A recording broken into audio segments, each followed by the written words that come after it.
Why are ice cream machines always broken in stores? Ice cream machines require a rigorous cleaning routine that often takes several hours each day. This process involves disassembling parts, sanitizing, and running special rinse cycles to avoid bacterial contamination. Because it is time-consuming and technical, many stores delay or skip cleaning, leading to machines being out of service frequently. Ice cream machines are complex devices with intricate refrigeration and mixing components.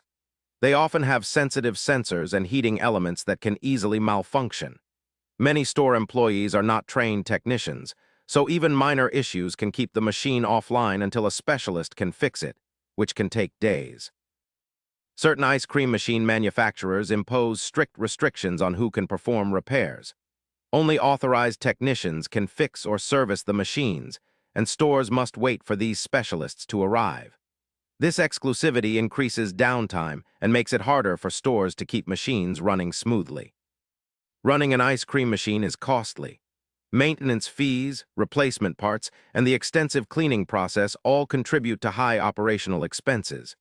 Some stores may opt to keep machines off or broken to save money, especially if ice cream sales do not justify the cost. Subscribe for daily answers to questions you didn't know you had.